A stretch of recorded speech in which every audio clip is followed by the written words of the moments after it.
So we can now begin. Yeah? Can I be okay that we're already, we're able to start? Right, thank you, Tom. Good morning. If I can first ask everyone, please, if you can mute the microphone shown in the middle of the screen by clicking on the icon. If you wish to speak during the meeting, then if you can highlight the hand sign, which is the three icons to the right of the microphone icon. And before we go any further, I would like to say, can I remind both members and applicants to be cautious at all times when addressing each other. Aggressive advocacy is not encouraged. Thank you. At a convenient point in the meeting, I will then invite that person to speak, and you will then have to first unmute your microphone at the conclusion of speaking. If you can again, please mute your microphone and click on the highlighted hand sign to unhighlight it. Thank you. I would like to welcome you all to virtual license panel hearing in respect of the new application made for a premise license under the Licensing Act 2003, for the premises to be known as Northfield. I've got the wrong one, I think, haven't I? Sorry. We're not, this is not the Northfield store, is it? No, it's, sorry about that. It's a mistake on this. It's for the Havana Club, am I right? Thank you. Sorry, Mr. Ashcroft.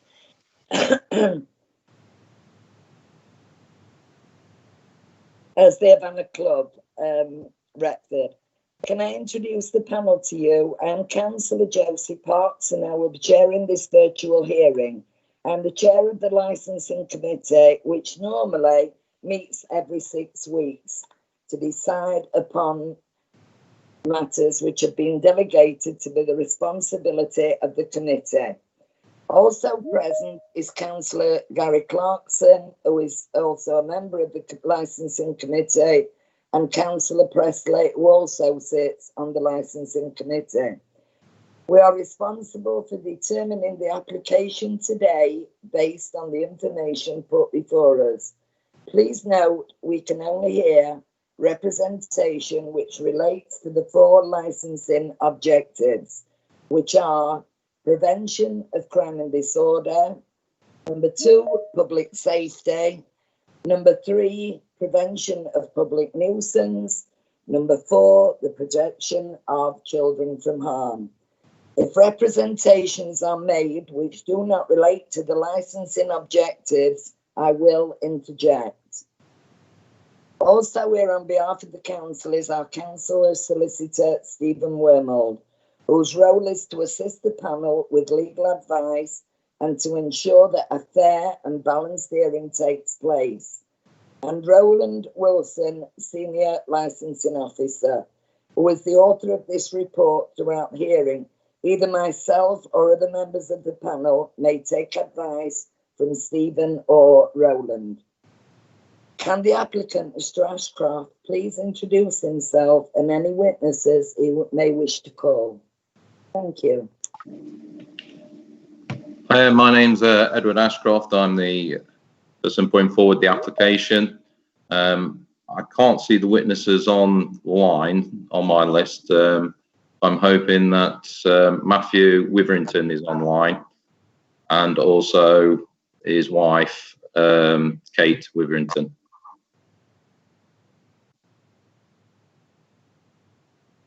Just making Sorry, it- Chair, there is someone in the lobby under unknown user. So I ask permission to let them in case it is who Mr. Ashcroft says it is. Can you ask Steve advice on that, please, James?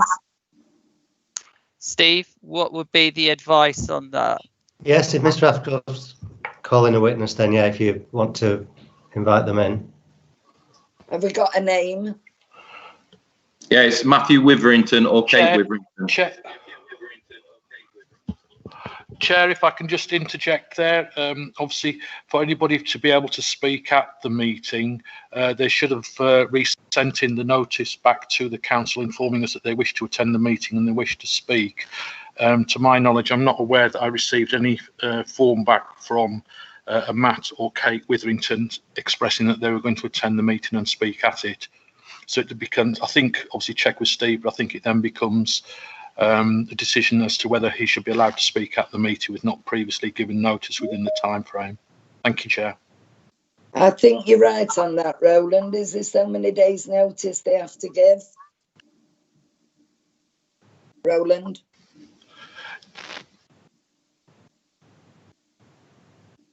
Can you unmute, Roland? I think... Sorry, yes, it should be a maximum of 24 hours before the meeting. Yes. Okay then, Roland. Thank you very much. Right, where am I?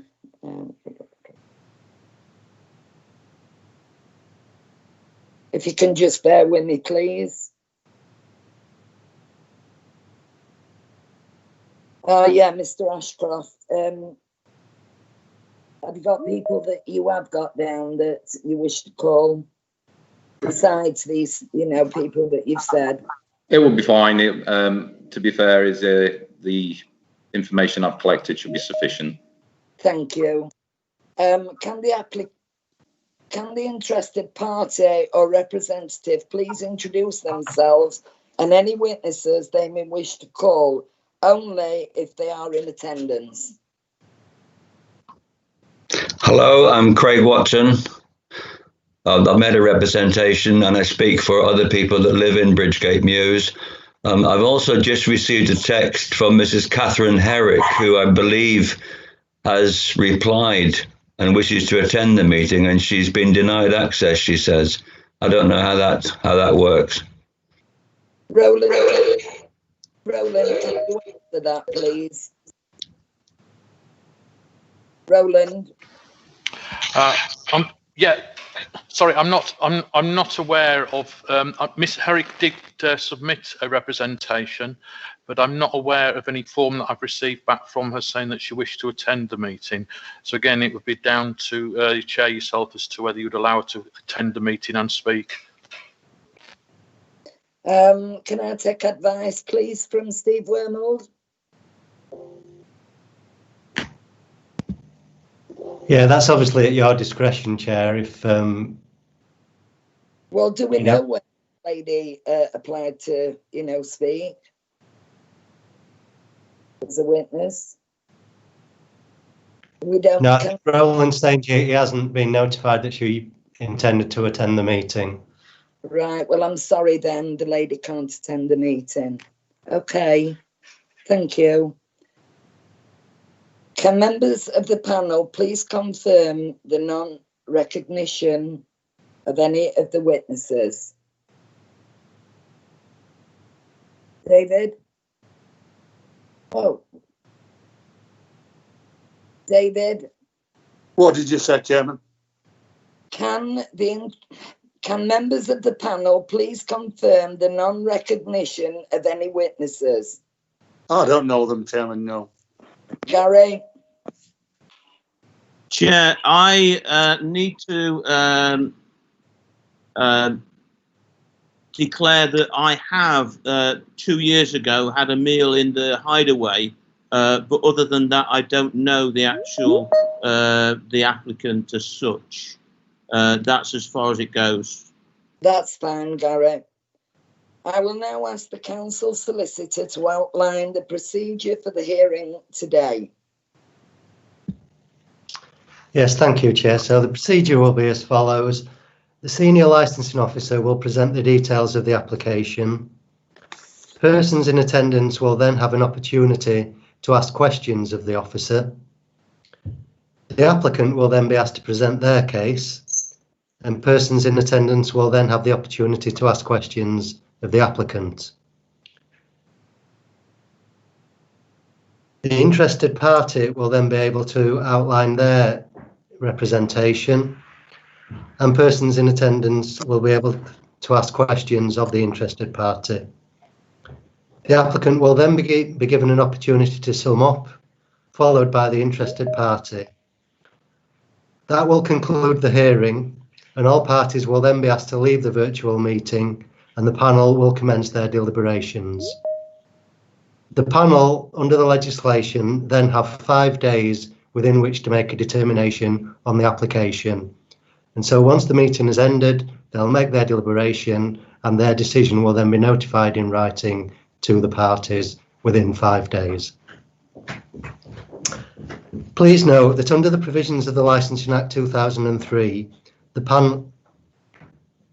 Sorry, that's not actually going to be applicable. That was about recalling witnesses, but obviously parties will leave the meeting at the end and the decision will be notified. So in that case, Chair, that's back over to you. Thank you. Can I now ask the officer to outline the application, please?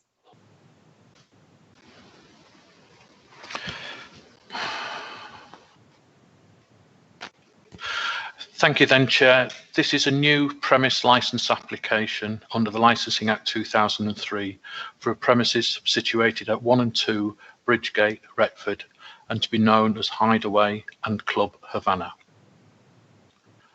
The proposed licensable activities are shown within the report at 3.4 and include films, live and recorded music, the performance of dance, late night refreshment and the sale of alcohol. The proposed hours of operation are between 0800 to 02:30, Monday to Sunday. A full copy of the application is within the report at Appendix A, which is pages 7 to 28. And the plan of the premises is shown at page 29. The steps the licence holder is to take in regard to the forced licensing objectives are shown within the application at pages 24 to 26 of the report. And if the licence were granted today, this content would be converted into conditions within the new licence. The application was electronically served on all the responsible authorities, i.e. the police, fire, planning, trading standards, environmental health and safeguarding children. Nottinghamshire Police, in communication with the applicant, have agreed some additional comprehensive conditions to be placed on the licence, and they are shown within the report at pages 3 to 5. No other response was received from any other of the other responsible authorities during the 28 period allowed. A letter of valid representation was received from Mr. Craig Watson, who was also representing 4 other households, all living in Bridgegate Mews. The locality of the residents to the proposed new premises are shown on a plan at page 80 of the report, which is the very last page. Members should keep in mind, whilst looking at this representation, that only matters in regard to this proposed premises in connection with one or more of the licensing objectives, i.e. the prevention of crime and disorder, prevention of public nuisance, public safety, and protection of children from harm may be considered. Chair, as well as the above mentioned representation, a further 14 representations were received in support of the application and are shown at pages 25 to 43. The applicant has also provided some supplementary information to this report, which has been served on all parties. And there's 2 emails, one from Nottinghamshire Police and one from Bassett Law Licensing. There is also a due diligence noise study and a decibel reading log. Chair, having listened to all the evidence presented today in determining this application, the committee must have regard to the representations and take such steps as it considers appropriate for the promotion of the 4 licensing objectives. The steps that you can take today are to grant the application in full, to modify the conditions of the licence volunteered by the applicant in the operating schedule by altering or omitting or adding to them, or reject the whole part of the application. Thank you, Chair. Thank you, Roland. Does anyone have any questions of the officer? No one indicating. Okay, thank you. Can I now please invite the applicant to present their case? Thank you, Chair. With regard to our application for the Hideaway and Club of Honour, and its extended purpose from Unit 1 to Unit 2 and the hours, I would like to turn around and present that within the 2 years of operation as the Hideaway, we've had no issues reported by any responsible authorities or objections to the way that we've run the business, any trouble caused, or any prevention of nuisance or crime and disorder against us. Before submitting the licence application, we worked very closely for the past 6 months with both police and Bassett Law licensing teams, having numerous meetings and correspondence to ensure that the Hideaway had covered all aspects of the 4 licensing objectives, and all elements and concerns and potential concerns arisen from that was addressed and put into practice. With the realms of prevention of crime and disorder, we have took exceptional steps in implementing 24 fully operational CCTV cameras inside and outside the venues, both recordable for the 31 days, which is a minimum requirement. We have attended members of Pub Watch, which we've been doing since the starting days. We have signage internal for zero tolerance against drugs and drunken behaviour. We have SIA door staff that will be controlling the entrances and making sure that we turn around and uphold that policy. We have staff trained for the refusal of alcohol to clients after drunk or under the influence of other substances. And we're also currently working on the dispersal policy, which further details will probably be following depending on the outcome. Prevention of public nuisance, as stated by Roland, we conducted a decibel study to evaluate the venue's impact on the surrounding areas and also our neighbours, to make sure that steps that we put in place would not affect our neighbours, i.e. we put sound deadening material on the windows and doors to ensure that any noise inside the venue would not travel outside. The study conclusively provided information that 110 decibels inside the venue would only equate to 55 decibels outside the venue. That is the equivalent of a conversation, or lower than a conversation, between a whisper and a conversation. Travelling further down towards Bridgegate Road, the noise would significantly depreciate down to about 42 decibels. That would then be lower than car noise, which on the main road is significantly higher at 73, etc. The full outlines of the details of the report are there for people to read. We're still doing that report now. We're still acting on due diligence to make sure that we've been operating for 5 more days since the COVID's allow us to open. We've not opened on the 4th of July. We took 2 weeks in addition to make sure that we understood what requirements and risk assessed exactly what was required.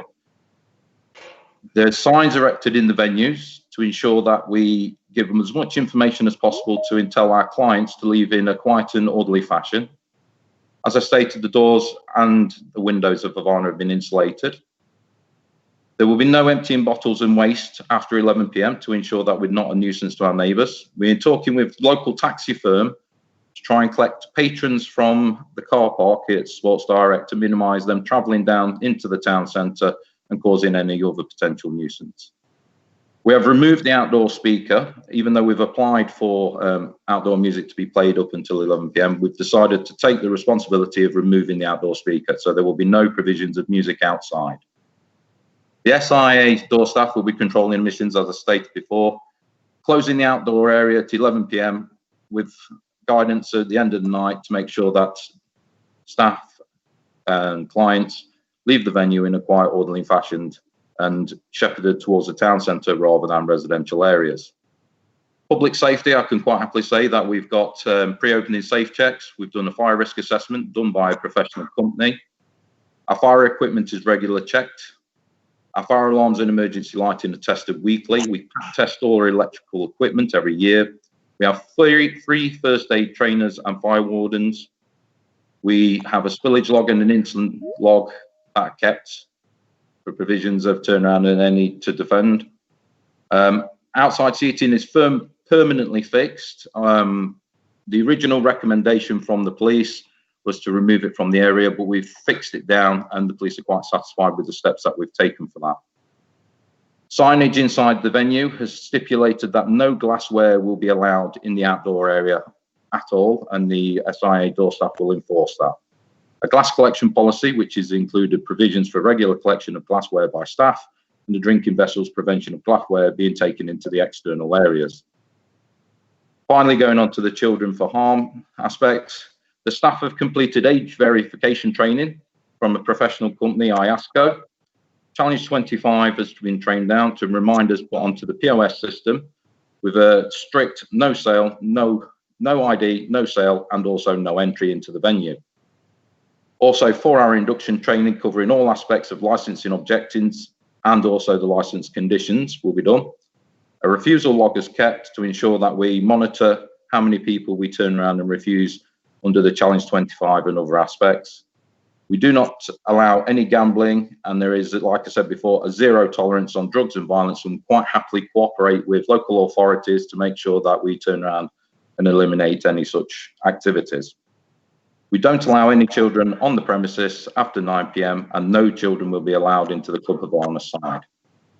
As you can see with the information that I've provided, we've taken reasonable steps to act due diligent and proactively to ensure that we pursue the 4 objectives of the licence and implement their structure. Thank you. Thank you, Chair. Does anyone have any questions about the information provided by the applicant? I must say that, oh, it's gone now.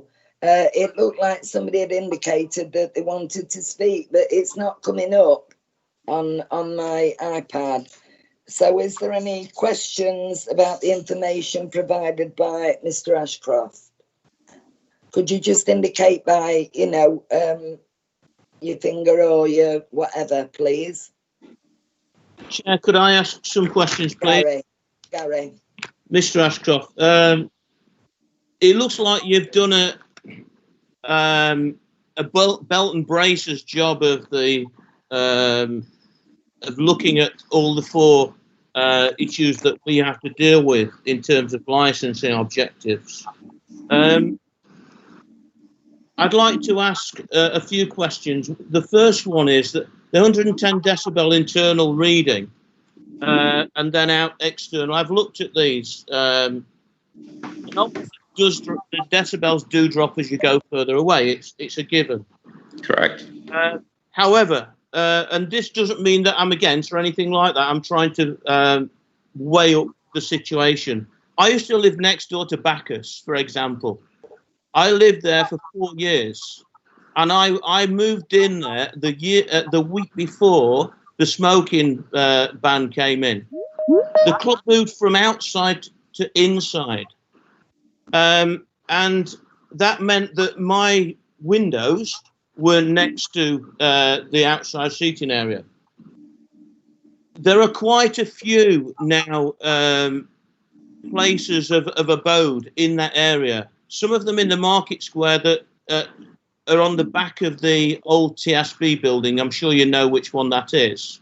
It's on the corner.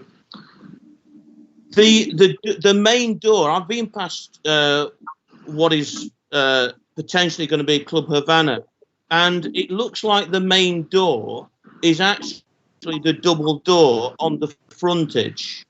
However, on your diagram, it shows the door is the small one. Could you please, first of all, clarify which is the entrance door?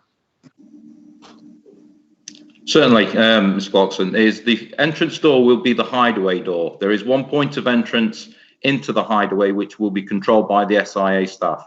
There is not any other entrances. They are all fire exits. So that double door that actually does look like an entrance door, but that probably is like that for fire exit to get people out quick, etc. So I assume that's correct. That Correct. will not be used at any point for people coming out or coming in unless it's a fire. It is only for emergency purposes. Okay, right. Because my question was going to be, if that's not the case, how are you going to stop the sound coming out at night time after 11 o'clock or whatever? Because I did have, as you probably guessed from gathered from my preamble, I did have quite grave fears that the people living in that area would have quite a lot of noise when the door was opening and closing, etc. But if that's not the case, you've covered that one. So just to add on to that, Mr. Clarkson, is 110 decibels that we tried it at was more excessive than what we was turn around and play the music at.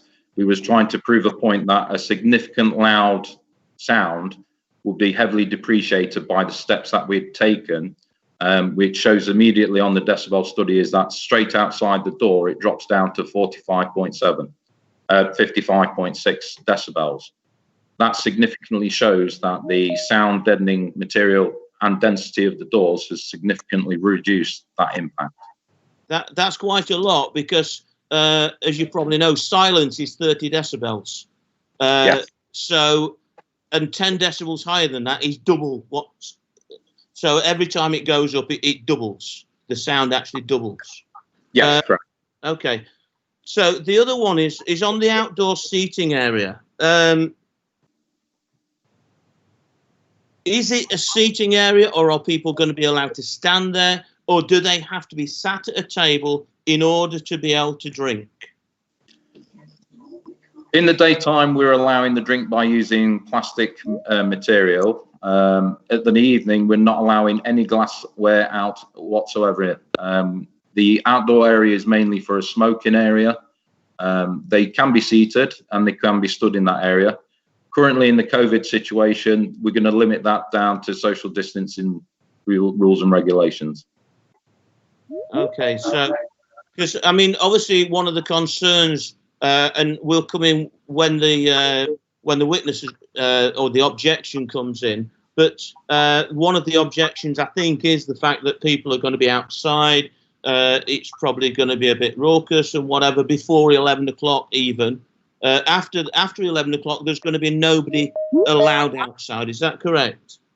That's totally correct. We're not allowing drinks outside, so people will go outside, have the cigarette, and be more attentive in trying to get back in to ensure that their drinks are there for them.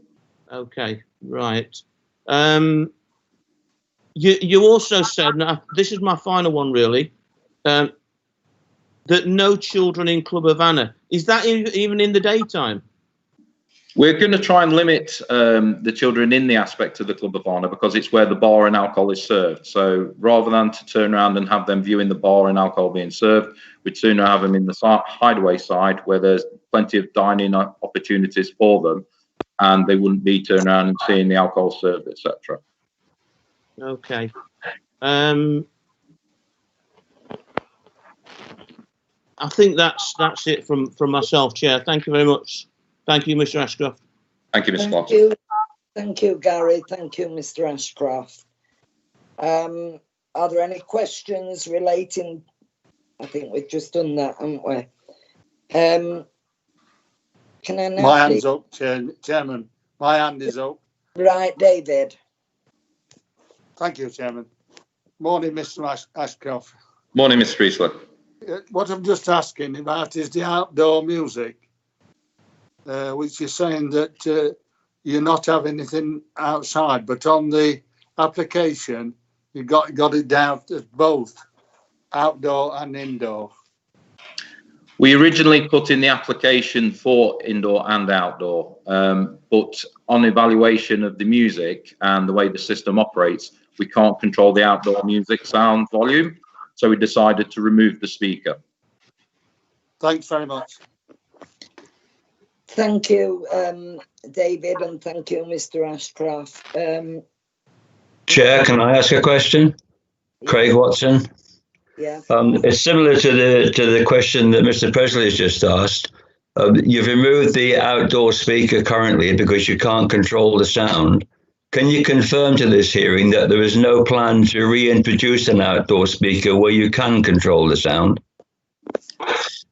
I'm quite happy, Mr. Watson, to have that condition removed from the license for outdoor music. Mainly for the reason is, obviously, I'm here to work with the local community and residents, not turn around and try and be for myself and the business. So I've got due diligence. I understand that aspect. I'm quite happy for that condition to be removed. That's welcome news. Thank you. Thank you, Mr. Ashcroft, and thank you. Is it Mr. Watson? Thank you. Chairman, I've got another question. Hang on, David. Hang on. Sorry. Mr. Watson, did you want to speak again? I just want to say that I've heard for the first time the measures that Mr. Ashcroft has taken. I think they are indeed to be applauded. And I want to confirm also the time, because I didn't pick it up totally, that you're going to stop people being outside drinking. We are stopping the outside drinking at 11 p.m. But with the fact that they're not allowed to go outside drinking with glassware, it might discourage them earlier than that, Mr. Watson. Yeah, just confirming the fact about the smoking, because like Mr. Clarkson, we've suffered from Bacchus over the years, and that started in exactly the same way. People going out to smoke, then wanting to take the drinks out, then the music pursuing them outside, the conversation levels rising in volume until people are shouting at each other, which led to some degree of aggression that we witnessed at Bacchus. I just want to be reassured that this is not going to happen with Hideaway. Mr. Watson, I'm quite happy to confirm that we've exercised due diligence for over 2 years. We've had a license up until 1:30. The fact that you've not complained previously or had any issues with our licensing shows that we're already exercising great deal of due diligence. The fact that people aren't allowed to take the drinks outside means that they'll be quickly having their cigarette and returning to the venue as soon as possible. Door staff will make sure that their time dwelling out there is certainly not prolonged, and noise levels, again, the SIA staff on duty will make sure that we're not a nuisance to our residents. I'll come back to that point, if I may, when I make my representation later on about what's happening to the residents. I'm finished, Chair. Thank you. Thank you. Thank you, Mr. Watson. Mr. Ashcroft, how many SIA do you have on your premises? We have a minimum required term of 2 SIAs, and we also have a personal indoor supervisor for ourselves. So have you got 2 entrances? No, we only have the 1. Right. Thank you. David. David. Thanks, Chairman. Again, Mr. Ashcroft, on the application, it says you to provide restaurant food up to 2 a.m. to allow the provision of hot food and drinks outside and inside. So the terminology. Your application. Yes, Mr. Presley. We also operated a takeaway service for a considerable amount of time. The provisions of late night food and the license for that is more for the takeaway side, not the internal aspect of the food. So the outside food is for the takeaway aspect, not for the serving in the outside area. Thanks very much. Thank you both. Is anyone else indicating they'd like to speak? Because mine's not working at the moment. So could you please put your hand up to say you'd like to speak? No? Yes, please, Chair. Right, Roland. Sorry, can I just ask Mr. Watson, obviously in the original application you indicated that you wanted the live and recorded music inside and outside, and I think you've just said now that you're happy to have the outside removed, so you're happy for the chair to put on as part of the new licence that the live and recorded music will be inside only and the outside will be taken off the new premise licence issued. Thank you. Mr. Ashcroft? I just about to say that was addressed to Mr. Watson, but I think that was for myself. Yes, I'm quite happy for that to be removed from the conditional licence, that outdoor music will not be played. Thank you. Thank you. Any more questions before I move on? Right. Can I now please invite the interested party to present their case? Thank you, Chair. I presume that my written representation is already in your hands. You've all seen that, so I don't need to go through that again. There's just a couple of points I would like to make. Our concerns are with the public nuisance of noise, and that's been addressed to a degree by Mr. Ashcroft. Our other one was the issue of disorder. Mr. Clarkson will well know about the disorder that's taken place at Bacchus at various times. At least that is within an enclosed area. And I'm concerned that the outside area of the hideaway impinges on a public walkway, which is a major walkway from the town centre to 3 of the main car parks in the town. People are passing there all the time with young families, and I am concerned about people sitting outside, even in the early evening, drinking, and the possible interaction with people walking past. That would be an issue for us. And the second issue, I said I'd come back to, it was about timing. You say that you're trying to get rid of people by, was it 1:30, you said, Mr. Ashcroft? Mr. Ashcroft, can you mute? Sorry, I was just trying to find the button. Mr. Watson, we're applying for the licence up until 2:30, but our strategy policy will start making people leave the venue at about 1:45.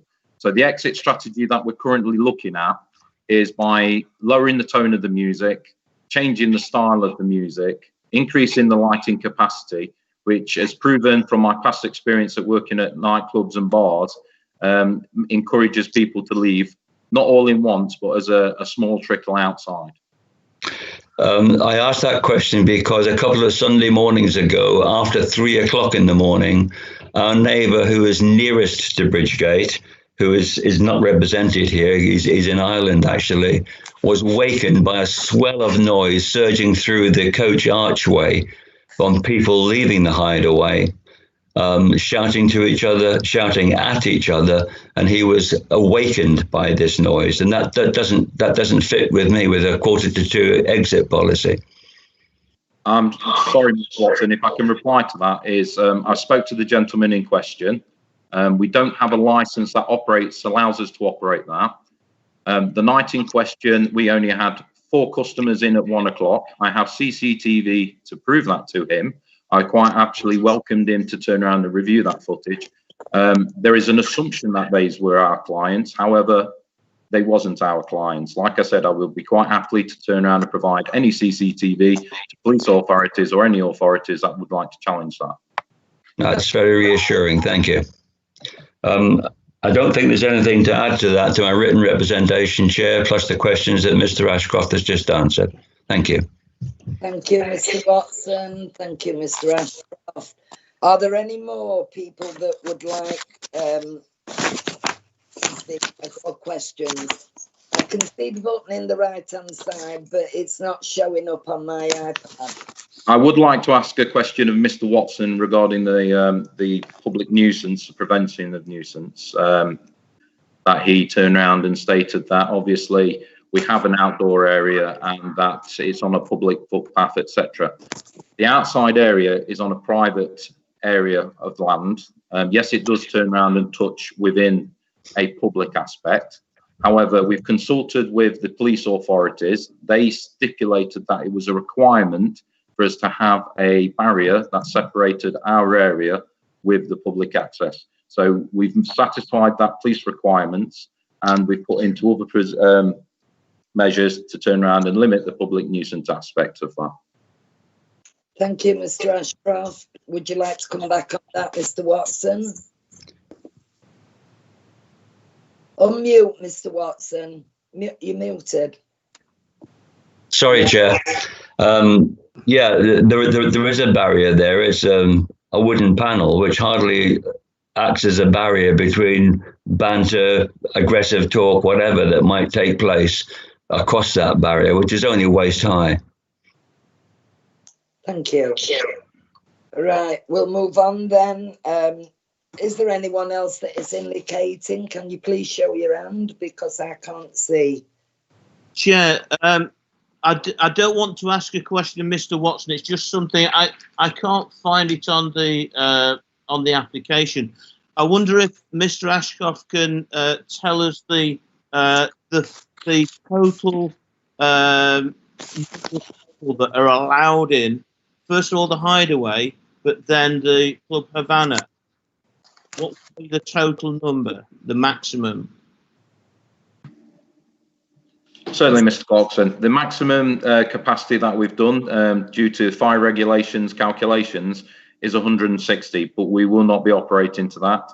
We've decided to do a step process and allow only 100 to start with, and then turn around and from my calculations is the maximum occupancy is 155. Thank you. Does that answer your question, Gary? Gary, you're muted. Sorry, yeah, sorry. So obviously under the COVID regulations, it would be much lower than that anyway at this moment in time. So if the license was granted going forwards, initially it would be a much reduced maximum figure. Is that correct? That's correct, Mr. Clarkson. The current evaluation that I've done based on the COVID figures would be 75 to 80 people. So the COVID figures then, Mr. Ashcroft, are what you're taking from your customers, that you write the name, address down and the telephone number? Correct. We have got NHS track and trace implemented. We take all numbers and we do have them written down, not text to us, and so we can physically see the people that are on the site. Thank you. Right, well, we'll move on then. Are there any questions? I think I've done that one, and information. Now the evidence. Chairman, I've got my hand up. David, come on then. Yeah. Just on the COVID one, with the COVID regulations, according to our scene, you cannot go to the bar. You have to sit at the table to be served. Is that what you think, Mr. Ashton? Mr. Presley, the COVID guidance is that you are allowed to approach the bar as long as there's nobody previously in front of you. You can order your drinks, and then we turn around and progressively take the drinks to the table that the client's seated at. All clients will be seated to tables, and they will not be allowed to freely roam or stand around in any other areas that we've designated. Thank you. David, it's a government legislation that came out to all licence holders. Yeah. Okay, then, thank you. We'll move on. Now the evidence has been heard, can invite the parties to sum up their cases following order. The applicant. Thank you, Chair. Obviously, we've turned around and discussed all the concerns of addressed parties. I would like to turn around and say that within the 2 years that we've operated as a business that served alcohol, again, we highlight the fact that no responsible authority has turned around and put any objections. There's been no objections in the 2 years that we've been running. We've had no trouble, no fights. We've run a sensible business, doing risk assessments and doing all preventive measures that are possible and due diligence. My background is of risk assessments. I'm qualified to do that. I'm not prepared to turn around and put people in jeopardy or turn around and take unnecessary risks. I'm a person of Retford. I'm here to turn around and ensure that we work together to the common goal rather than to turn around and upset residents and people alike. I'm here to drive a healthy business, and I would like, obviously, the councillors to turn around and give me the opportunity to present and have my licence and prove that I can turn around and run a reasonable and responsible business. Thank you, Mr. Ashcroft. The interested party, if in attendance. Chair, thank you. What Mr. Ashcroft said and has said during this hearing has been very reassuring but we still have severe doubts about the interaction between the general public moving past, and we still have severe doubts about the amount of noise that we're going to suffer when people leave at the early hours of the morning. And we strongly object to that. We've suffered enough with the Vine and with Bacchus in the past. We don't want to repeat on this. I'm reassured that the outdoor music will not be restored, and I'm reassured about the exit strategy, but I want to see it happen before I'm totally convinced. And my other people that I represent here in Bridgegate Mews feel exactly the same way. Thank you. Thank you. Thank you. I will now ask you all to leave the meeting. As soon as we have reached a decision, we will reconvene. Steve, can you help me out on this one, please? Yeah, that's not actually the case. Obviously, we're now going to end the meeting. A decision will be reached, and then that will be notified to the parties in writing, and that must be done within 5 days. Thank you all for giving a good presentation, both sides, and thank you for attending. Thank you. Thank you, Chair. Thank you very much, Chair. Thank you. Do we leave by pressing the red button on the, or hang up? Yeah. Yeah. Thank you. Yes, that's correct. Thank you, James. Thank you.